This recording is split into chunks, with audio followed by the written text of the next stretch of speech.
रात का वक्त था। अचानक मुझे माँ की आवाज़ सुनाई दी। वो दादाजी से कह रही थी कि तुम्हारे इस रात के काम की वजह से मैं तो बहुत परेशान हो चुकी हूँ।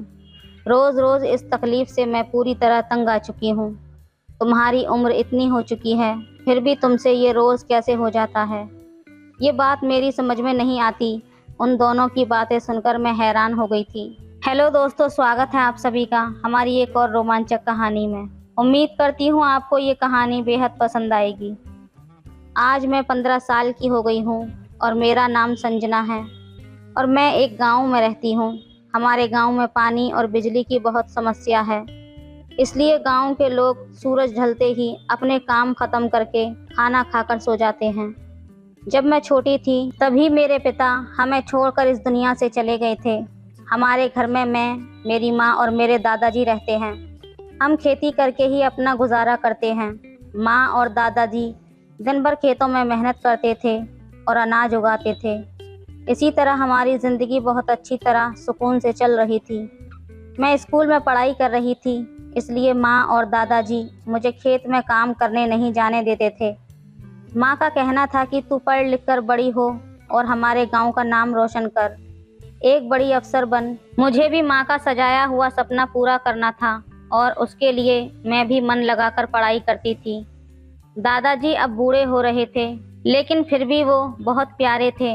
शाम को वो मुझे अच्छी अच्छी कहानियाँ और किस्से सुनाते थे, लेकिन उनका एक सच अब मेरे सामने आने वाला था, जिस पर यकीन करना मुश्किल था। एक दिन रात को लगभग 10 बजे कुत्तों के भौंकने की आवाज़ से मेरी नींद खुली थी। जब मैंने अपनी आंखें खोली तो देखा कि माँ और दादाजी कहीं जा रहे थे। उनके हाथ में एक टॉर्च थी, लेकिन हमारे गांव में तो सभी लोग अंधेरा होते ही सोने चले जाते हैं।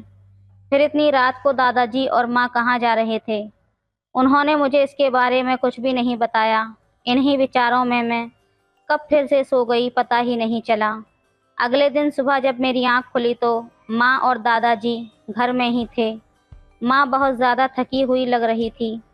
उसकी साड़ी काफ़ी गंदी और ख़राब हो गई थी। मुझे उठने का एहसास तो था, लेकिन मैं भी बिस्तर पर ही पड़ी हुई थी। माँ को ये पता नहीं था कि मैं जाग चुकी हूँ। तभी मैंने माँ की आवाज़ सुनी। माँ दादाजी से कह रही थी कि आपके इस रात के काम से मैं तंग आ चुकी हूँ।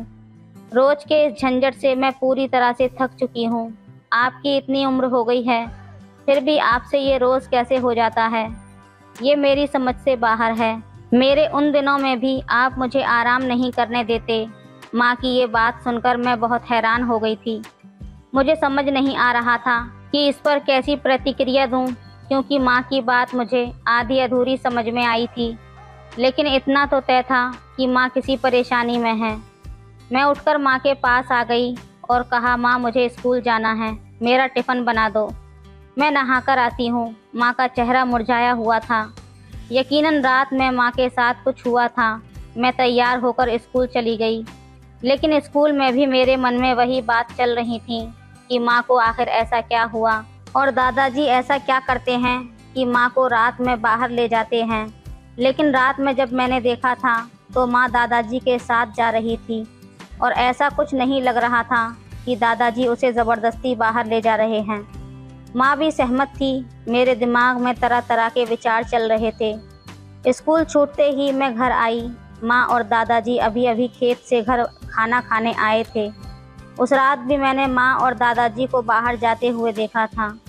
अगले दिन सुबह भी माँ की वही हालत थी। रात को बाहर जाकर माँ और दादाजी आखिर ऐसा क्या करते हैं, यही बड़ा सवाल मेरे सामने था। माँ रोज़ की तरह दादाजी को डांट रही थी। माँ कह रही थी कि अब ये सब बस करो, रोज़ रात को तुम मुझे बहुत थका देते हो, ढंग से नींद भी नहीं आती। सुबह उठकर घर में काम करो, सबका ध्यान रखो, खेत में मेहनत करो, और कितना मुझे थकाओगे। माँ की बातें सुनकर मुझे भी उसका दर्द समझ में आ रहा था। मैं झट से उठकर माँ के पास आ गई और उससे पूछा, माँ आपको क्या हुआ है, मैं कुछ मदद करूँ क्या? तुम दादाजी को रोज़ क्या कहती रहती हो?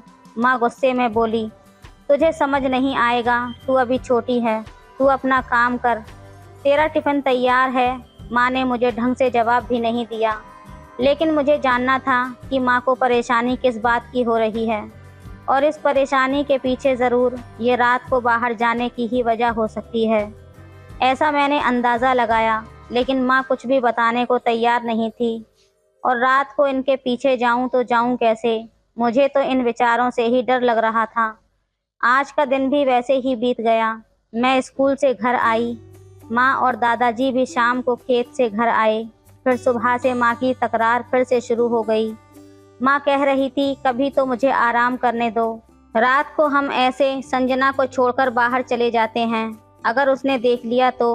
और ऐसी जवान लड़की का रात में घर पर अकेले रहना ठीक नहीं है।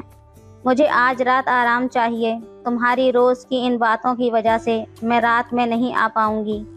मेरी भी अपनी मजबूरी है, क्या करूं? माँ की रोज़ की शिकायतें सुनकर मेरे मन में रात को लेकर और भी रहस्य बढ़ता जा रहा था। आज मैंने तय कर लिया कि अब और चुप नहीं रहूंगी। मैंने माँ से पूछा, माँ तुम इतनी थकी हुई कैसे रहती हो?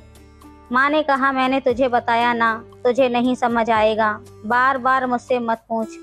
माँ मुझे कुछ बताने के लिए तैयार नहीं थी, इसलिए मैंने सीधा पूछा, माँ मुझे कुछ बातें पता चल गई हैं, इसलिए अब मुझे बता भी दो कि रात में ऐसा क्या काम होता है जिससे तुम इतनी थक जाती हो। माँ ने मेरे ये शब्द सुनते ही चौंक गई और हड़बड़ाने लगी। कुछ बातें पता चल गई हैं का क्या मतलब? माँ मुझसे डरते हुए पूछने लगी। उसने एक नज़र दादाजी की ओर डाली और दादाजी ने भी सर हिलाकर मना कर दिया। माँ ने कहा, संजना बेटा, कुछ समझ में आया तुम्हें? मुझे बताओगी? मुझे लगा कि थोड़ा पूछते ही वो सब कुछ बता देंगी, लेकिन ऐसा कुछ नहीं हुआ। मैंने माँ से कहा, आपको क्या और कैसी तकलीफ़ हो रही है, वो पहले मुझे बताओ, फिर मैं बताऊंगी। माँ को लगा कि मैं उसका मजाक कर रही हूँ, इसलिए वो मुझ पर और भी ज़्यादा भड़क गई और गुस्से में मुझसे बोली, तुम्हें मैंने बताया ना कि ये बातें तुम्हें समझ में नहीं आएंगी। अच्छा, तुम्हें इतना ही जानने की इच्छा है ना, तो आज रात तुम दादाजी के साथ जाओ, फिर तुम्हें समझ में आएगा कि तकलीफ़ क्या होती है। तुम्हें लगता है कि तुम बहुत बड़ी हो गई हो, तो आज ही जाओ और कल सुबह मुझसे मिलना। इतना कहकर माँ गुस्से में तमतमाते हुए घर से बाहर चली गई। मुझे कुछ भी समझ नहीं आ रहा था कि माँ इतनी गुस्से में क्यों थी, लेकिन एक बात मुझे समझ में आ गई थी कि जो वो रोज़ तजुर्बा लेती थी, मुझे भी अब उसका तजुर्बा लेना था। मुझे अब माँ की जगह दादाजी के साथ जाना था। दादाजी ने मुझे वैसे ही समय पर उठाया और तैयारी करने को कहा। मैंने जल्दी से सब कुछ निपटाया और दादाजी के साथ जाने के लिए तैयार हो गई। मैं बहुत डर रही थी, लेकिन थोड़ी उत्सुकता भी हो गई थी। रात के 10 बजे हम घर से बाहर निकले। बाहर बहुत अंधेरा था। दादाजी ने मेरा हाथ पकड़ा और कहा, मेरे पीछे पीछे चलती रहो, पैर का कोई भी आवाज़ मत करना। तब मैंने कहा, लेकिन दादाजी हम। आवाज़ मत करो, जितना कहा उतना ही करो। दादाजी का ऐसा रूप देखकर मेरा दिल ज़ोर से धड़कने लगा। हम चल रहे थे, तभी दादाजी ने मेरा हाथ को और ज़ोर से पकड़ लिया। हम चलते चलते अपने खेत में पहुंच गए। घर से कुछ ही दूरी पर हमारा खेत था। दादाजी मुझे खेत में लेकर गए और बोले, तुझे जानना था ना कि तेरी माँ और मैं रात में कहाँ जाते हैं और क्या करते हैं। चल आज मैं तुझे बताता हूँ, लेकिन ये तेरा पहला अनुभव होगा, इसलिए बिल्कुल मत डरना। अगर कुछ भी अजीब लगे तो मुझे बताना। दादाजी ने ऊपर की ओर इशारा किया। मैंने ऊपर देखा तो खेत में एक ऊंचाई पर घर जैसा कुछ था। वहां जाने के लिए एक सीढ़ी लगी हुई थी। दादाजी बोले, चल सीढ़ी चढ़ना शुरू कर दे। मैंने सीढ़ी चढ़ना शुरू कर दिया और मेरे पीछे दादाजी भी चढ़ने लगे। कुछ ही देर में हम ऊपर पहुंच गए। वहां एक पानी का घड़ा रखा हुआ था और बैठने की जगह भी थी। दादाजी ने कहा, ये टॉर्च पकड़ और मैं जो कुछ कहूँगा तुझे वही करना है। उन्होंने मुझे टॉर्च दी और खेत में इधर उधर देखने लगे। मुझे कुछ समझ नहीं आ रहा था कि ये सब क्या हो रहा है। मैं दादाजी से कुछ पूछने ही वाली थी कि तभी उन्होंने कहा, बिल्कुल आवाज़ मत करना। हम यहाँ जिस काम के लिए आए हैं उसे बिना आवाज़ किए करना पड़ेगा, नहीं तो सब गड़बड़ हो जाएगी। दादाजी ने मुझे उनकी ओर पीठ करके बैठने को कहा और बोले, खेत में एक बार नज़र डाल और देख, तुझे कुछ महसूस होता है तो मुझे बता देना। मैंने अपनी नज़र से खेत में देखना शुरू किया और अगले ही पल मेरी आंखें चौड़ी हो गईं। मैं अचानक चौंक गई। मैंने दादाजी से कहा, दादाजी खेत में कुछ दौड़ रहा है। दादाजी बोले धीरे बोल, और उन्होंने टॉर्च को खेत में फेंक दिया और उनके पास जो लकड़ी थी उससे ज़ोर से आवाज़ की। जैसे ही वो तेज़ आवाज़ हुई, खेत में हरकत शुरू हो गई और एक जानवर तेज़ दौड़ते हुए खेत से बाहर चला गया। मैंने ये सब पहली बार देखा था।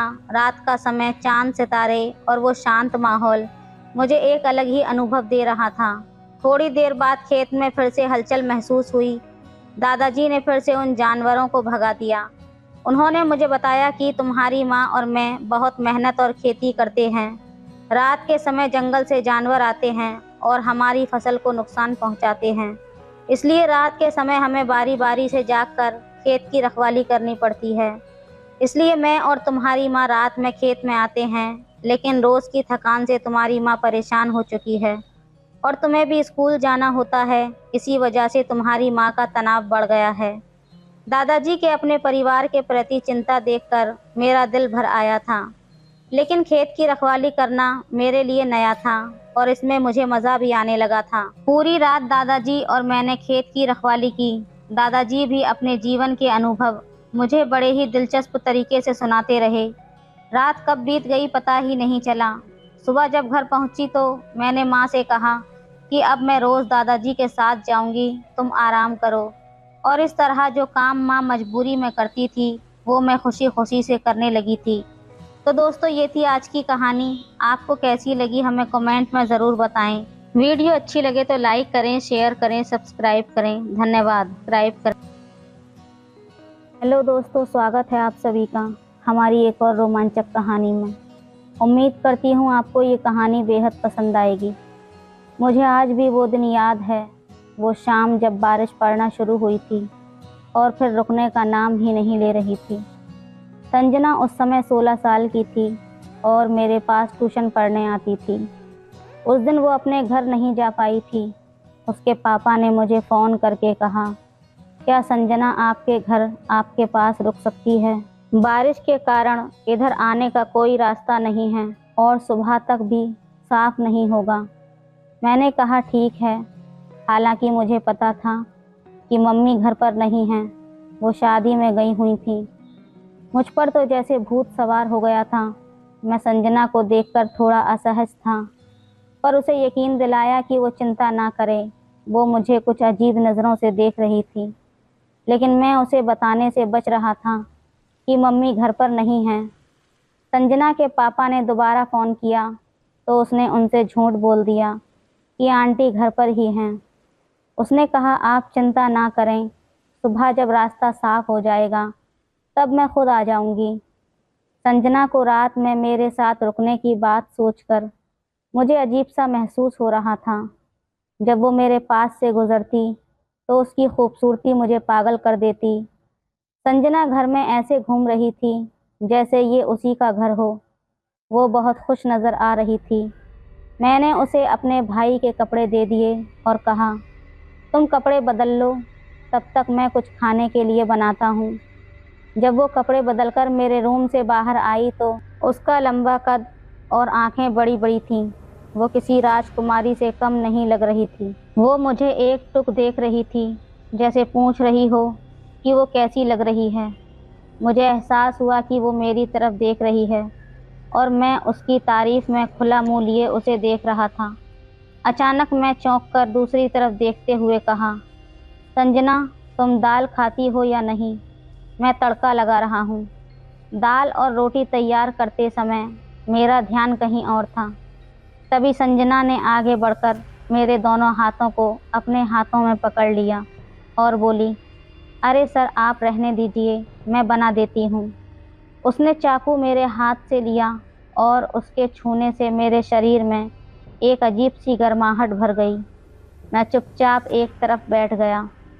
संजना ने मुस्कुराते हुए कहा, चिंता मत कीजिए सर, मेरी माँ ने मुझे खाना बनाना बहुत अच्छे से सिखाया है।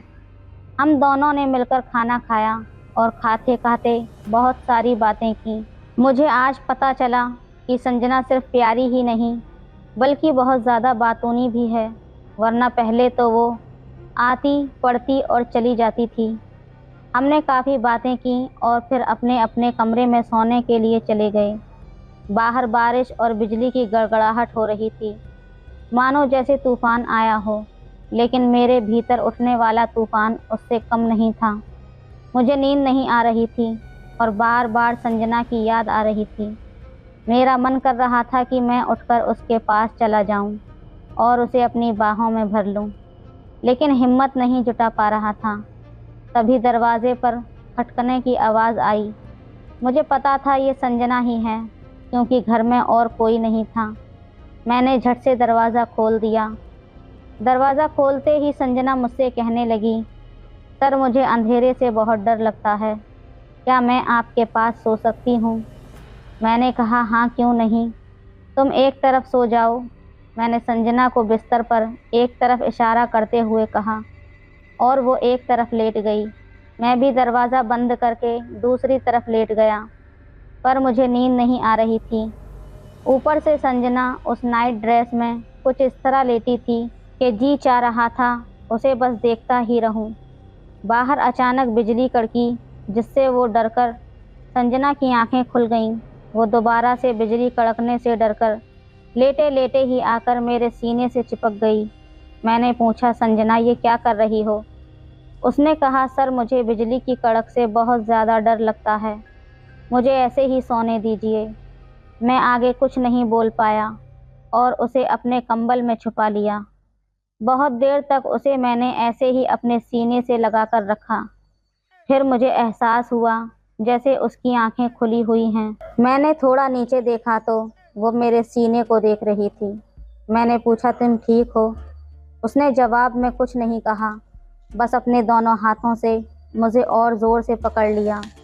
अब मैं भी अपने आप पर कंट्रोल नहीं कर सका।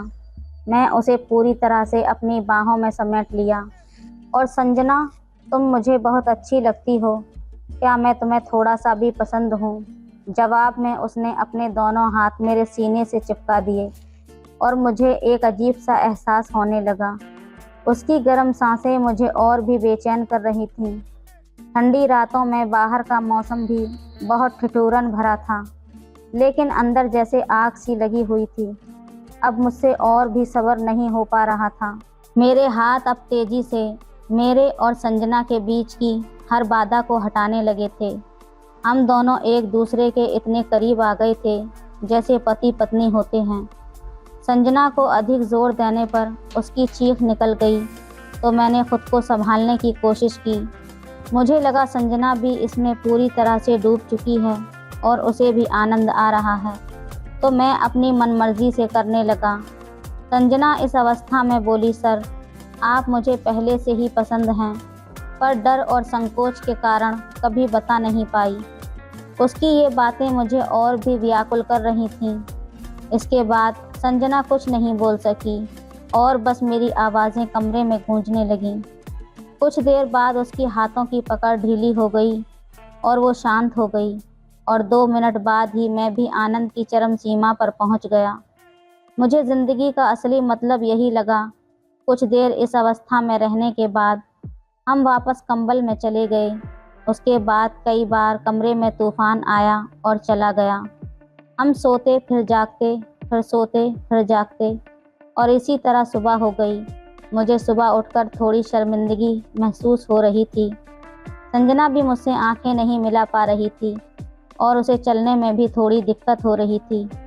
उसके पिता उसको लेने आ गए। उसके पिता बिना कुछ कहे चले गए और फिर कभी नहीं आए। मैं संजना से मिलने के लिए तड़प रहा था। जब वो 2 दिन तक नहीं आई तो मैं उसके घर गया और पता चला कि वो पढ़ने के लिए दिल्ली चली गई है। मुझे बहुत अजीब लगा। अगर उसे मैं पसंद नहीं था तो बता देती, मुझे क्यों आगे बढ़ने दिया। मैं उदास हो गया, लेकिन मैं कुछ कर नहीं सकता था। कुछ समय ऐसे ही बीतने के बाद मैं अपनी पढ़ाई पर ध्यान देने लगा। मैंने ट्यूशन पढ़ाना भी छोड़ दिया था। कई सालों की मेहनत के बाद मुझे एक कॉलेज में प्रोफेसर की नौकरी मिल गई। 5 साल बाद एक दिन जब मैं कॉलेज के गेट पर पहुंचा तो मैंने देखा कि गेट पर एक जाना पहचाना चेहरा खड़ा है। पास जाकर देखा तो वो संजना थी। उसने हमारे कॉलेज में ही एडमिशन लिया था। मैंने ड्राइवर को रुकने के लिए कहा और संजना के पास गया। वो मुझे देखकर चौंक गई और कहने लगी, सर आप यहाँ? मैंने उसका हाथ पकड़ा और कहा, संजना तुम कहाँ चली गई थी? मैंने तुम्हें हर जगह ढूंढा। अगर तुम्हें कुछ बुरा लगा था तो मुझे बता सकती थी। ऐसे अचानक जाने की क्या ज़रूरत थी?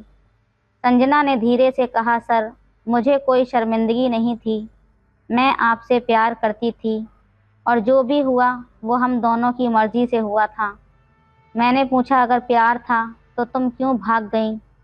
संजना ने कहा, उस वक्त मैं ये सब स्वीकार नहीं कर पाई।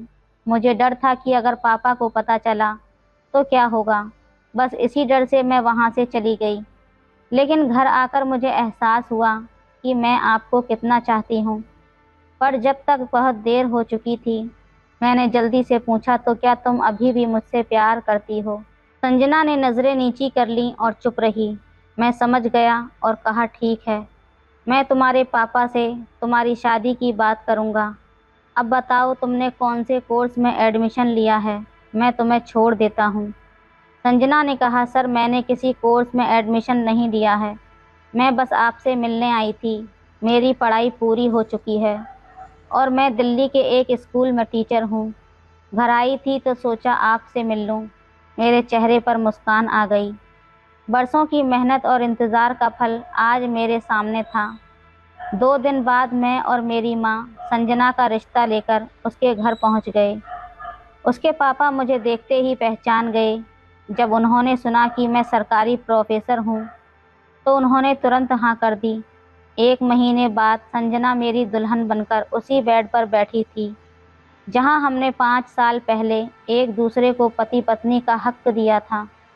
आज मेरे पास अधिकार था कि मैं संजना को पत्नी का सुख दे सकूं। तो दोस्तों, ये थी आज की कहानी। आपको कैसी लगी हमें कमेंट में ज़रूर बताएं। वीडियो अच्छी लगे तो लाइक करें, शेयर करें, सब्सक्राइब करें। धन्यवाद। हेलो दोस्तों, स्वागत है आप सभी का हमारी एक और रोमांचक कहानी में। उम्मीद करती हूँ आपको ये कहानी बेहद पसंद आएगी। हमारी आज की कहानी मेरी और मेरे पापा की सच्ची कहानी है। दोस्तों, मेरा नाम निशा है और हम लोग दिल्ली में रहते हैं। मेरे घर पर हम 3 लोग रहते हैं, मेरे मम्मी पापा और मैं अपने मम्मी पापा की इकलौती बेटी हूँ, इसलिए मेरे माँ बाप ने मुझे बहुत ही नाज़ों से पाला है। अभी मेरी उम्र सिर्फ 19 साल है और जब मैं 19 साल की थी तब मेरे पापा दिखने में बहुत अच्छे थे। उनकी उम्र अभी 45 साल है। वो बिल्कुल लड़कों जैसे ही लगते थे। मेरी मम्मी की उम्र 40 साल की है। वो दिखने में बहुत ही ज़्यादा सुंदर हैं। वो एक सिंपल और साधारण सी महिला हैं जो अपना ज़्यादातर समय किचन में और पूजा पाठ में ही निकाल दिया करती थीं। जब मेरे दादा और दादी थे तब वो अपने सास ससुर की बहुत ही सेवा करती थीं और वो पापा को ज़रा सा भी टाइम नहीं दे पाती थीं। आपको बता दूं कि मेरे पापा एक प्राइवेट कंपनी में नौकरी करते थे। हम लोग मिडिल क्लास फैमिली से थे, लेकिन हमारे घर में सारी सुख सुविधाएं मौजूद थीं और किसी भी चीज़ की हमें कोई भी कमी नहीं थी। खैर, ये बात तब की है जब मैं हाई स्कूल में पढ़ाई कर रही थी और उस वक्त मेरी उम्र 16 साल थी, लेकिन मैं दिखने में बिल्कुल 22 से 23 साल की लगती थी, क्योंकि मेरा शरीर एकदम गठीला और भरा हुआ था। मैं बहुत ही ज़्यादा सुंदर थी। स्कूल में हर कोई मुझे अपनी गर्लफ्रेंड बनाना चाहता था, लेकिन मैं किसी से भी बात नहीं करती थी। एक रात की बात है, जब हम लोग खाना खाकर अपने अपने कमरे में सोने के लिए चले गए। मैं भी अपने कमरे में सोने चली गई, लेकिन मुझे नींद नहीं आ रही थी, तो मैं अपने बेड पर सोने की कोशिश करने लगी। तभी मुझे ऐसा लगा कि मम्मी पापा के कमरे से कुछ आवाज़ आ रही है। शायद वो लोग आपस में लड़ाई कर रहे थे। मेरा कमरा भी मम्मी पापा के कमरे के ही पास था। तभी मुझे आवाज़ आ रही थी। मैं पहली बार अपने मम्मी पापा को ऐसे लड़ते हुए उनकी आवाज़ें सुन रही थी, इसलिए मेरा दिल घबरा रहा था कि आखिर वो लोग इतनी रात में क्यों लड़ाई कर रहे हैं। मैं ये बात जानना चाहती थी, इसलिए मैं बिना देरी किए अपने बेड से उठी और उनके दरवाज़े के पास जाकर उनको देखने की कोशिश करने लगी। दरवाज़ा बंद होने के कारण मैं कुछ देख नहीं पाई।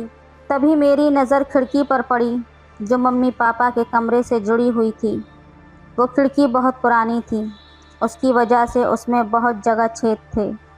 जिसमें हम अंदर का नज़ारा देख सकते थे। फिर क्या था, मैंने अपने कमरे की लाइट बंद कर दी और उस खिड़की के पास जाकर उसमें से झांक कर देखने लगी। तो अंदर का नज़ारा देखकर तो मेरे होश ही उड़ गए। मेरे पापा मम्मी को कुछ करने के लिए कह रहे थे, लेकिन वो मना कर रही थीं। मैं समझ गई थी कि आखिर वो उनसे क्या चाहते हैं, लेकिन मेरी मम्मी पापा को मना कर रही थी। शायद मम्मी बहुत ज़्यादा थकी हुई थी। तभी मेरे पापा गुस्से में करवट बदल कर सो गए और मेरी मम्मी भी सो गई। दोस्तों, वो नज़ारा देखकर मुझे बहुत अजीब सा महसूस होने लगा था। मेरा दिल बहुत तेज़ी से धड़क रहा था। मैं बहुत देर तक उस खिड़की से देखती रही, जबकि मेरे मम्मी पापा दोनों सो गए थे। फिर कुछ देर के बाद मैं अपने बेड पर वापस आई और फिर सोने की कोशिश करने लगी, लेकिन नींद तो मेरी आंखों से कोसों दूर थी। मुझे रात भर नींद नहीं आई और जब मैं सुबह उठी तो मैं मम्मी पापा को अजीब सी नज़रों से देख रही थी, क्योंकि कल रात वाली बात मेरे मन में अभी तक चल रही थी। उनकी बातों की वजह से मैं रात भर सो नहीं पाई थी। मेरे मम्मी मुझे बोली, क्या हुआ निशा, कोई बात है? मैंने कहा, नहीं मम्मी, वो आज मेरी तबीयत ठीक नहीं लग रही है, मैं आज कॉलेज नहीं जा पाऊंगी। मम्मी ने कहा, कोई बात नहीं, आज तुम आराम कर लो, कल से अपने कॉलेज चली जाना। हम सब नाश्ता कर रहे थे। फिर पापा ने नाश्ता किया और टिफ़िन लेकर अपने ऑफिस के लिए निकल गए। मेरी माँ ने नाश्ता मुझे दिया और कहा कि लो, खाकर तुम भी आराम कर लो। मैंने नाश्ता किया और जाकर अपने रूम में आराम करने लगी। मेरी मम्मी नाश्ता करके अपने रूम में सोने के लिए चली गईं। फिर मैं अपने रूम में लगी खिड़की, जो मम्मी पापा के कमरे से जुड़ी हुई थी, उससे झांक कर देखने लगी। तो मम्मी अपने कमरे में सो रही थी, लेकिन मेरे मन में कल की बातें अभी तक चल रही थीं। मैं रात होने का इंतज़ार करने लगी थी। जब रात हुई तो पापा घर पर आए। फिर से वही बातें मेरे मन में चलने लगीं। फिर हम सब ने खाना खाया और खाना खाकर अपने अपने कमरे में सोने के लिए चले गए। पापा ने मुझे खाना खाते टाइम पूछा था, निशा बेटा, तुम्हारी तबीयत ठीक तो है ना? मैंने कहा, हाँ पापा, मैं बिल्कुल ठीक हूँ। अचानक मेरे मुंह से उस वक्त रात वाली बात निकल गई कि पापा, आप दोनों रात में लड़ाई क्यों कर रहे थे? पापा हैरानी के साथ बोले, क्या? मम्मी पापा का चेहरा देखने लगी और पापा भी हैरान थे कि मुझे ये बात कैसे पता चली। मैं भी इस बात से घबरा गई थी कि मैंने मुंह से ये क्या निकाल दिया। फिर मैंने बात को पलटा और कहा, वो मेरे कमरे में रात को आवाज़ आ रही थी, ऐसा लग रहा था कि जैसे आप दोनों लड़ाई कर रहे हैं। पापा ने कहा, अरे नहीं नहीं बेटा, वो बस ऐसे ही। मैंने कहा, अच्छा ठीक है। फिर मैं अपने कमरे में सोने के लिए चली गई और मम्मी पापा अपने अपने कमरे में सोने चले गए। तभी पापा मम्मी से कह रहे थे, इसीलिए कहता हूँ कि कम चिल्लाया करो, तुम्हें तो कुछ समझ ही नहीं है। घर में हमारी बेटी भी रहती है और वो अब बड़ी हो चुकी है, हमें ध्यान से रहना चाहिए। मम्मी ने कहा, हाँ जी, आप बिल्कुल ठीक कह रहे हैं, कल के लिए मुझे माफ़ कर दीजिए। पापा कल वाली बात पर फिर से ज़िद करने लगे। फिर मम्मी ने तुरंत मना कर दिया। तो फिर से मेरे कमरे में आवाज़ें आने लगीं, क्योंकि अभी मुझे रात में नींद नहीं आती थी। मैंने सोचा कि मैं आज इस खिड़की से देखूंगी कि आखिर क्या होता है। जब आवाज़ आना शुरू हुई तो फिर मैं खिड़की पर जाकर देखने लगी। तब पता चला कि फिर से आज पापा वो काम करने के लिए ज़िद कर रहे हैं और मेरी मम्मी ने उन्हें मना कर दिया है। लेकिन आज पापा बहुत गुस्से में लग रहे थे। अगली सुबह पापा ने मुझसे कहा, चलो आज मैं तुम्हें कॉलेज छोड़ देता हूँ। वो जब मुझे कॉलेज छोड़ने आए तो वो मुझे बड़ी अजीब सी नज़रों से देख रहे थे। मुझे समझ नहीं आ रहा था कि पापा मुझे ऐसा क्यों देख रहे हैं। मैंने पापा से पूछ ही लिया, क्या बात है पापा, आप मुझसे कुछ कहना चाहते हैं क्या? पापा ने कहा, नहीं कुछ नहीं, बस ऐसे ही थोड़ा परेशान हूँ। मैंने कहा, पापा बताइए क्या परेशानी है आपको? पापा ने कहा, चलो पहले मैं तुम्हें चॉकलेट खिला देता हूँ। उन्होंने मुझे बड़ी वाली चॉकलेट दिलवाई। फिर उसके बाद उन्होंने कहा, चलो मैं तुम्हें एक ड्रेस भी दिलवा देता हूँ। मैं समझ नहीं पा रही थी कि पापा ऐसा क्यों बोल रहे हैं। लेकिन फिर मुझे जब इस सच्चाई का पता चला तब मेरे होश ही उड़ गए। लेकिन मैं बहुत खुश थी क्योंकि पापा ने मुझे नए कपड़े दिलाए थे और चॉकलेट भी दिलवाई थी। मैंने कहा, आप कुछ परेशान थे पापा? पापा ने कहा, हाँ बेटा, वो मैं जॉब करता हूँ तो उसमें मुझे किसी की ज़रूरत पड़ती है। मैं तुम्हारी मम्मी से हर रात को कहता हूँ कि मेरा इस चीज़ में मेरा साथ दो, लेकिन वो बिल्कुल भी मेरा साथ नहीं देती और दिन रात पूजा पाठ में और किचन में ही बिजी रहती है।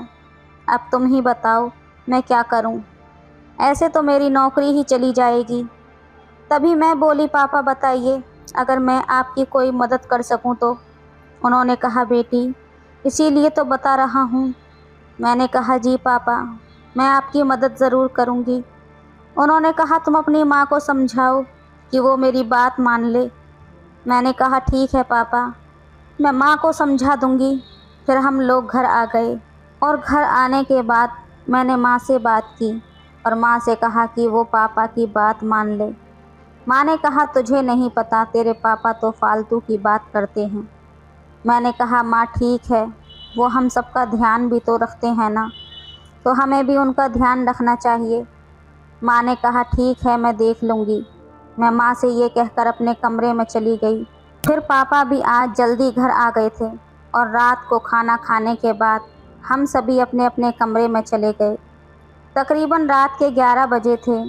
पापा मम्मी के कमरे से फिर से आवाज़ आ रही थी। मैंने खिड़की से झांक कर देखा तो पापा माँ को मना रहे थे। माँ कह रही थी कि तुमने निशा को क्या कहा था? वो मुझसे कह रही थी कि मैं आपकी बात मान लूँ। माँ ये बात कह रही थी कि पापा ने उनको अपनी तरफ खींच लिया और उनके साथ प्यार करने लगे। मैं ये सब देखकर मदमस्त हो गई थी। माँ की आवाज़ अब और तेज़ आने लगी थी। ये सब देखकर मेरा हाल बुरा होता जा रहा था। मैं सोच रही थी कि काश कोई मेरे साथ भी फुटबॉल खिलाड़ी होता तो मैं भी गोल करती। इस तरह पापा मम्मी का मैच 20 मिनट तक चला और उसके बाद दोनों में सुलह हो गई। पापा बहुत खुश थे। फिर मैं अपने बेड पर वापस आ गई और सोने की कोशिश करने लगी, पर ये मैच देखने के बाद मुझे नींद कहाँ आने वाली थी। तो दोस्तों, कैसी लगी कहानी हमें कमेंट में ज़रूर बताएं। वीडियो अच्छी लगे तो लाइक करें, शेयर करें, सब्सक्राइब करें। धन्यवाद। राहुल अपनी साली जानवी से जाने की इजाज़त ले ही रहा था कि उसने राहुल के गले में अपनी दोनों बाहें डाल दी और उसे अपने ऊपर खींच लिया।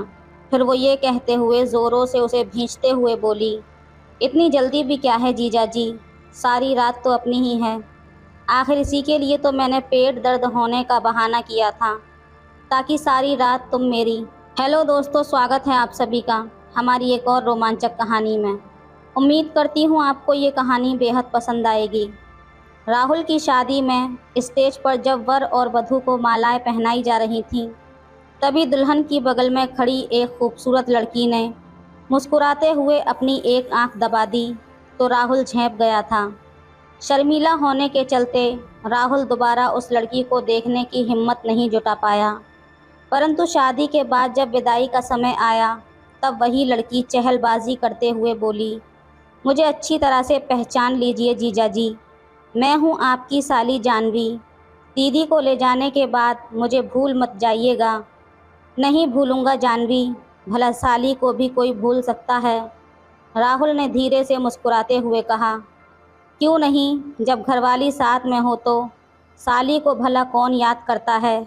जानवी ने हंसते हुए कहा, मैं हूं ना तुम्हें याद करने वाला, अब फिक्र क्यों करती हो?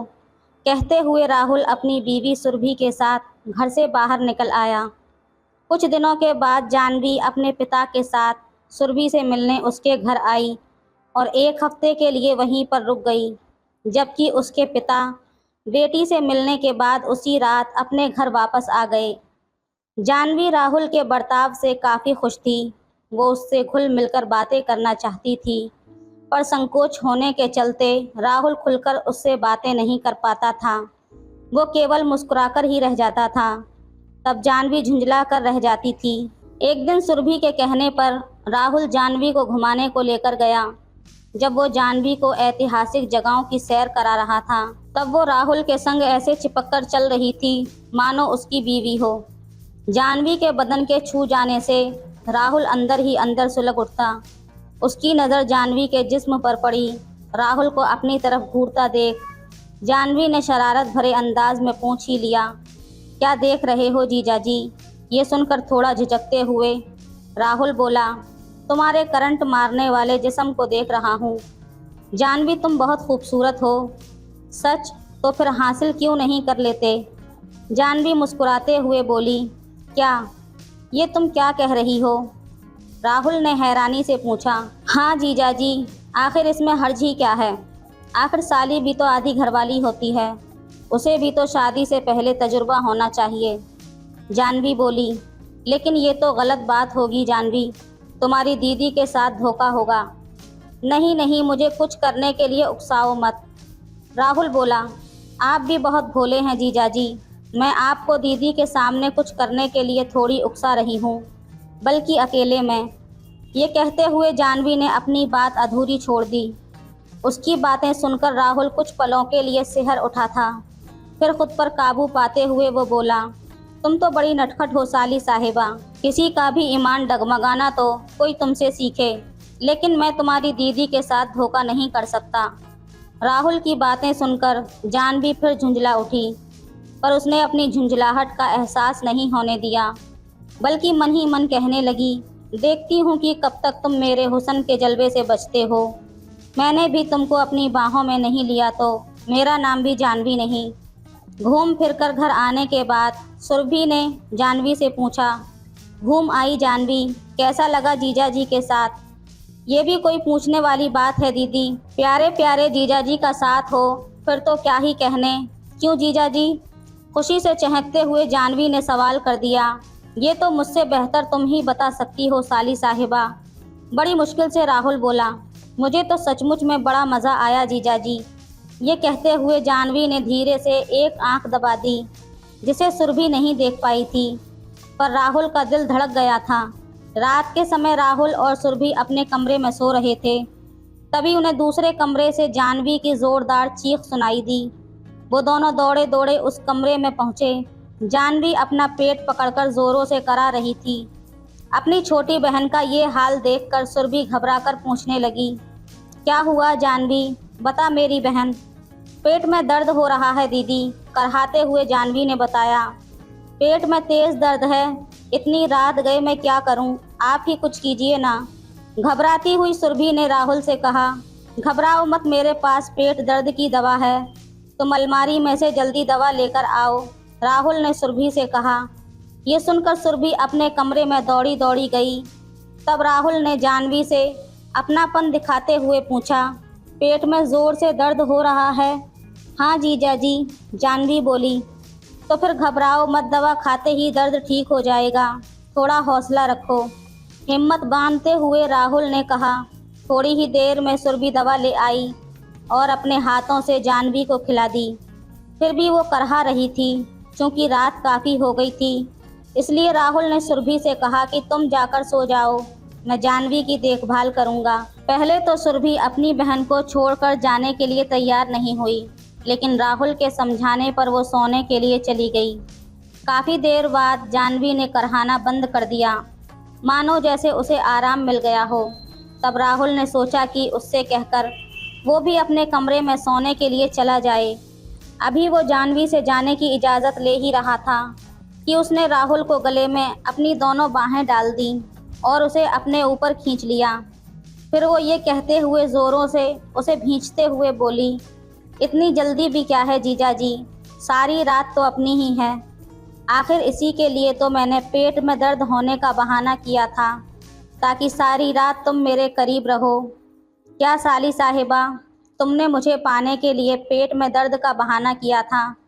बड़े ही शर्म की बात है कि तुमने हम लोगों के साथ छल किया। मुझे तुमसे ऐसी उम्मीद नहीं थी। गुस्से से बिखरते हुए राहुल ने कहा और उससे अलग हो गया। तो फिर मुझसे कैसी उम्मीद थी जीजाजी?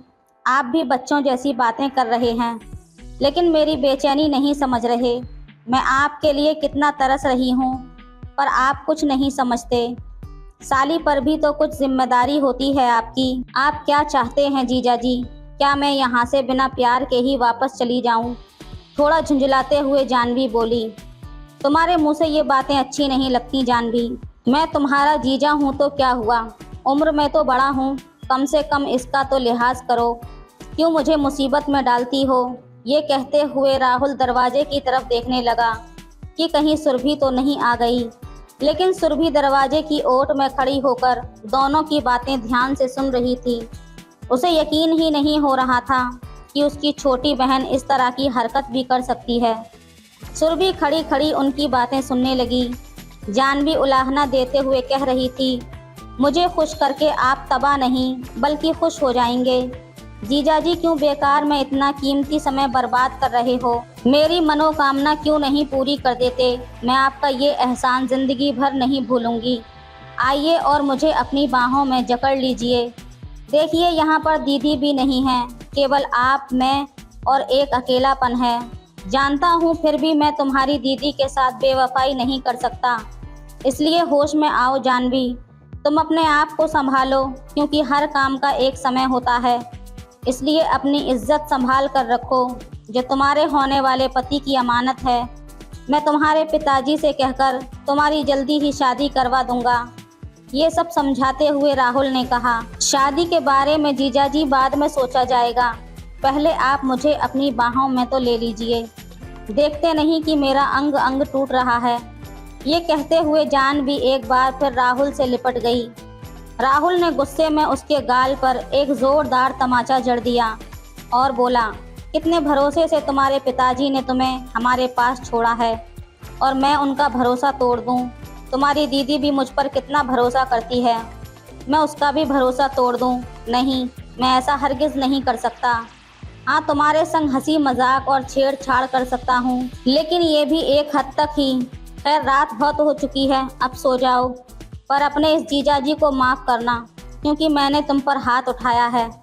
रुंधे गले से राहुल ने कहा और वहाँ से जाने लगा। तभी जानवी राहुल का हाथ पकड़कर रोते हुए कहने लगी, माफ़ी तो आपको नहीं बल्कि मुझे मांगनी चाहिए जीजाजी, क्योंकि मुझे गलतफहमी थी। मैंने अपनी सहेलियों से सुन रखा था कि जीजा साली के रिश्तों में सब कुछ जायज़ होता है, लेकिन आपके नेक इरादे देखकर अब मुझे एहसास हुआ है कि मैं ही गलत थी। अपनी इन हरकतों के लिए मैं बहुत शर्मिंदा हूँ कि मैंने आपको बहकाने की कोशिश की। पता नहीं कैसे मैं इतनी बेशर्म हो गई थी। क्या आप अपनी इस साली को माफ़ नहीं करेंगे जीजाजी? ये कहकर जानवी ने अपना सिर झुका लिया। क्यों नहीं माफ़ करूँगा? माफ़ तो अपनों को ही किया जाता है, और फिर तुम तो मेरी साली हो। ये कहते हुए राहुल ने प्यार से उसके सर पर हाथ फेर दिया। राहुल सोने के लिए जानवी के कमरे से निकलकर अपने कमरे की ओर चल दिया। उससे पहले ही सुरभि कमरे में पहुंचकर पलंग पर ऐसे सो गई जैसे कुछ जानती ही ना हो, लेकिन उसे अपने पति पर गर्व ज़रूर हो रहा था कि वो बहकने वाला इंसान नहीं बल्कि सही रास्ता दिखाने वाला इंसान है। अगले दिन सुबह जानवी काफ़ी खुश नज़र आ रही थी। उसने चहकते हुए सुरभि से कहा, दीदी अब मैं घर जाना चाहती हूँ, क्योंकि मेरी पढ़ाई का बहुत नुकसान हो रहा है। क्यों जीजाजी, मुझे घर छोड़कर आओगे ना? राहुल ने मुस्कुराते हुए कहा। हाँ हाँ, क्यों नहीं जीजा, अपनी साली की हर बात का ख्याल नहीं रखेगा तो और कौन रखेगा? मैं तुम्हें घर छोड़कर आऊँगा। उन दोनों की बातें सुनकर सुरभि सोचने लगी कि क्या ये कल वाली वही जानवी है या फिर कोई और। तो दोस्तों, और कोई राहुल की तरह तो नहीं होता, इसलिए हमें खुद अपने रिश्तों की पवित्रता को बनाए रखना है ताकि ये ख़राब ना हो। तो दोस्तों, ये थी आज की कहानी। आपको कैसी लगी हमें कमेंट में ज़रूर बताएं। वीडियो अच्छी लगे तो लाइक करें, शेयर करें, सब्सक्राइब करें। धन्यवाद। टाइप करें।